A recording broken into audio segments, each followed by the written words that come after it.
Bonjour, bienvenue dans ma nouvelle vidéo, j'espère que vous allez bien. Dans cette vidéo, je vais vous montrer mes derniers achats, que ce soit dans le domaine de l'organisation, du ménage de la maison, voir ensemble si c'était une bonne idée ou non. Donc on commence tout de suite par l'organisation et le rangement de mon entrée. Concernant mon entrée, j'avais donc mis une penderie ici avec deux bancs où je pouvais mettre les chaussures. Et ça venait de mon ancienne maison, mais du coup j'ai trouvé une autre place ailleurs pour ces meubles, tout simplement car ce n'était pas adapté à l'entrée de cette maison qui ressemble quand même plus à un couloir. Et du coup d'avoir cette armoire ici, ça bouchait complètement la vue au niveau de l'entrée. Donc j'ai trouvé ces portants ici qui ne prennent pas du tout de place. Alors je ne dis pas que c'est ce qui va rester pour toujours, mais comme ça en attendant on peut tous ranger nos affaires. Et ça ne prend pas du tout de place au niveau de l'entrée, c'est quand même plus agréable. Et je vous montre un petit peu plus en détail ce que j'ai mis. Mais avant, on va ranger.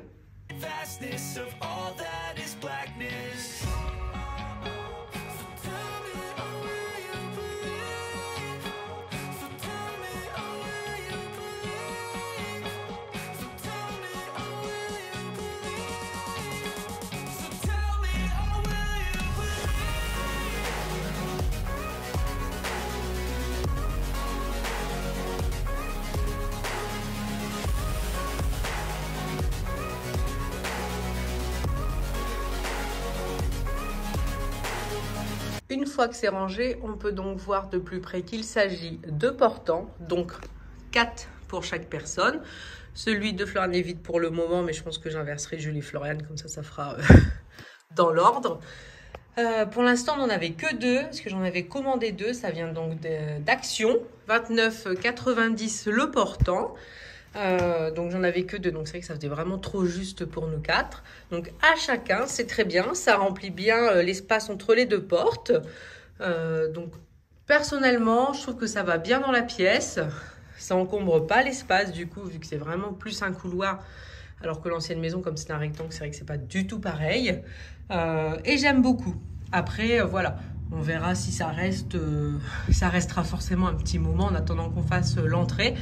Mais pour le moment, c'est vraiment très bien. On peut mettre donc les chaussures en bas. On a la petite étagère ici où Jules a mis son sac. Moi, j'ai mis une paire de chaussures en plus. Les petites boîtes qu'on a toujours dans l'entrée. Et en haut, de quoi mettre tout ce qui est sac, manteau, etc. Et comme vous pouvez voir, je trouve ça très beau. J'avais jamais acheté de meubles vraiment qui viennent d'Action, mais j'en suis contente. Au niveau du prix, je pense qu'on peut dire que c'est imbattable, moins de 30 €. Donc, une bonne chose de faite. C'est un achat que je peux vous recommander et c'est en ce moment donc chez Action. Ensuite, nous allons parler organisation de la buanderie. Mais alors, comme tout, c'est le grand débat de cette maison. Est-ce que je me refais une pièce buanderie, mais cette pièce ne peut se trouver qu'à la cave? Ou est-ce que je me contente de ce petit couloir placard pour y faire une petite buanderie? Donc les machines ici, enfin ça serait comme ici l'une sur l'autre, avec simplement des paniers de linge, parce qu'il me faut absolument des paniers de linge sale pour pouvoir trier, parce que pour le moment je n'en ai pas. Donc c'est vrai que quand je veux récupérer le panier de linge sale ici, celui qu'on a nous dans notre chambre, je fais des petits tas par terre et j'enchaîne les machines. Alors c'est vrai que par terre c'est quand même pas le mieux, on va pas se mentir. Donc il faudrait que je puisse caser ça ici avec une table à repasser. Ça me paraît un peu juste. J'ai pris la décision. Ça fait maintenant un petit moment que nous sommes ici. J'ai les machines pour l'instant dans la salle de bain et j'avoue quel bonheur de ne plus avoir à prendre le linge, à le descendre à la cave, à s'occuper du linge, à le remonter. C'est quand même tellement pratique de tout avoir à portée de main. Donc quand je dis tout, c'est les armoires des enfants qui sont juste à côté. Ne pas avoir à descendre à la cave. Enfin voilà. Du coup, même si je n'aurais pas une vraie pièce buanderie, c'est pas grave. Parce que le quotidien, pour moi, c'est quand même le plus important. Effectivement, une pièce buanderie, c'est très beau. Celle que j'avais dans l'ancienne maison était très jolie. Mais dans l'ancienne maison, j'avais pas la place dans la salle de bain de mettre les machines. Et là, on va dire que je l'ai, même si c'est petit. Mais le quotidien, moi je veux du fonctionnel, du pratique. Les machines, bah, on est 4, j'en fais quand même souvent, je repasse souvent. Donc c'est pour ça, je suis sûre de vouloir faire les machines ici. J'ai vraiment pris goût à faire le linge à l'étage. Je trouve que c'est beaucoup plus simple. Après, on serait resté dans l'ancienne maison, j'aurais laissé la buanderie en bas parce que je n'avais pas le choix. Et puis voilà, il n'y aurait pas eu de souci. Là, d'avoir le choix, eh ben, je choisis la salle de bain. Donc la solution que j'ai trouvée pour le moment, et je pense que ça ira avec Simon, on a calculé tout ça. Donc les 2 machines iront, comme je l'ai dit, au fond de ce couloir.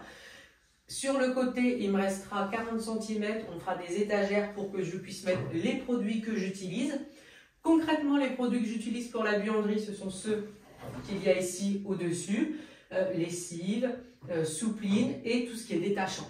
Le reste, c'est vraiment, oui, c'est des petites capsules qui me restent, des trucs que je ne veux pas jeter mais que je n'utilise pas tout simplement. Et donc, il me restait le souci, dans ce placard, je n'ai pas la place d'avoir ma grosse table à repasser, plus mes paniers de linge sale. Les paniers de linge sale que j'avais avant sont maintenant dans la chambre de Jules où il met ses peluches à l'intérieur. Mais de toute façon, ça serait beaucoup trop gros, ça prendrait pratiquement tout le placard. Donc, la solution que j'ai trouvée, c'est ce panier. Je vous mettrai le lien sur Amazon. Après, si vous êtes dans la même situation que moi, attendez un petit peu, je vous ferai un retour dessus pour voir s'il est vraiment bien, parce que là, je ne l'ai pas encore utilisé. Donc, je peux juste dire qu'il est bien visuellement par rapport à ce que je voulais au niveau de la taille. Mais voilà, concrètement, je ne l'ai pas utilisé. Donc, c'est un organisateur donc, pour le linge sale. Il se soulève et il y a 3 paniers. Donc, moi, je veux absolument toujours 3 paniers pour tout ce qui est sous-vêtements, serviettes, le blanc et la couleur. C'est comme ça que moi, je trie mon linge. C'est comme ça que, enfin, pour moi, c'est le plus simple. Donc, 3 paniers, pour moi, c'est le minimum à avoir. Ce sont des paniers qui ont une poignée et des crochets. Donc, c'est vraiment très, très simple. Hop, je remets ça à sa place. Et ensuite, pour la solution de la table à repasser, eh ben, ce fameux couvercle qu'il y a au-dessus fait office de table à repasser. Sachant que moi, je vous filme souvent quand même quand je repasse. Très souvent, je me sers du fer à repasser de cette façon parce que comme je fais très attention quand j'étends mon linge, de le mettre sur cintre pour qu'il soit pratiquement pas froissé, je n'ai qu'à faire ça, c'est très simple. Et pour les pantalons, je mets un petit coup rapide.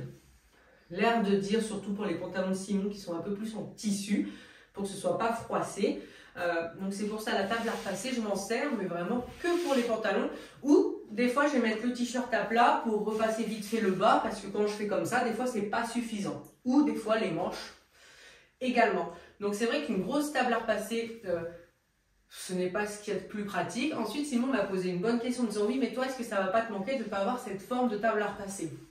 Alors non, parce que moi quand je suis devant une table à repasser normale, comme j'ai là, j'ai le fer qui est là et je suis gauchère. Donc normalement, on fait de ce côté-là, comme ça on repasse le gros bout de l'autre côté. Mais moi du coup, je fais tout, comme je suis gauchère, je fais tout au niveau de la pointe et ça m'a jamais gêné.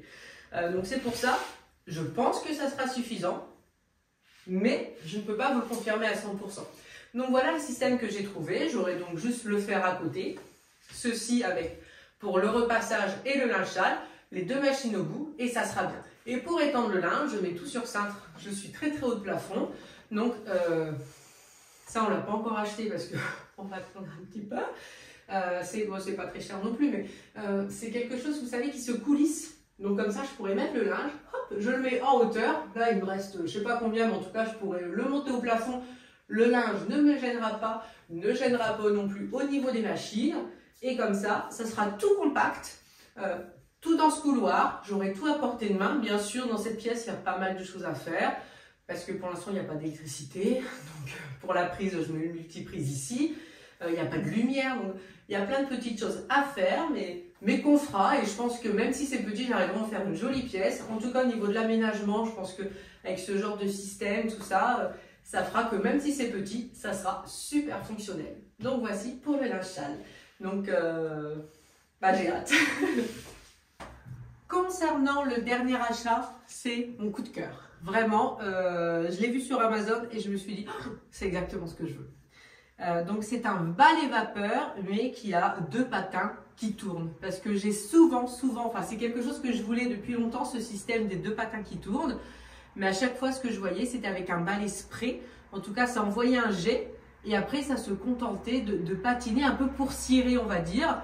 Mais moi, j'aime bien nettoyer les sols à la vapeur. Et je trouvais que l'idée était bonne, mais j'étais jamais tombée sur un balai vapeur qui avait ce système de patins qui tournent. Et quand je l'ai vu, je l'ai tout de suite pris. Donc, c'est de la marque Shark. Je vais vous montrer d'un petit peu plus près. Je l'ai déjà utilisé pas mal de fois dans toute la maison parce que je l'adore. Je trouve vraiment du coup qu'il nettoie comme un balai vapeur ordinaire. Donc, c'est-à-dire que ça nettoie réellement, c'est de la vapeur. Et d'avoir ces patins qui tournent, donc qui frottent le sol, ça enlève vraiment toutes les taches. Et je le passe sur tous les sols parce qu'il y a deux modes, un fort, un pas fort. Donc, vous inquiétez pas, vous le verrez dans mes vidéos motivation ménage. Donc j'ai vraiment passé partout, il est super. Je l'ai eu sur Amazon à 160 €. Le lendemain, je regardais un petit peu, il était passé à 205. Donc je vous mets le lien en barre d'infos, mais vérifiez bien au niveau du prix si vous l'avez bien. Enfin, peut-être qu'il pourrait tomber moins cher que 160, mais en tout cas, moi je l'ai eu à ce prix-là, à 205 €, je ne l'aurais pas acheté par exemple. Donc voilà, je vous le montre d'un petit peu plus près, puis je suis pressée de vous le montrer en vidéo. Détail qui a son importance, il a un fil de 8 mètres. Moi qui ai toujours des soucis de prise dans cette maison, là je ne suis pas embêtée, c'est quand même génial.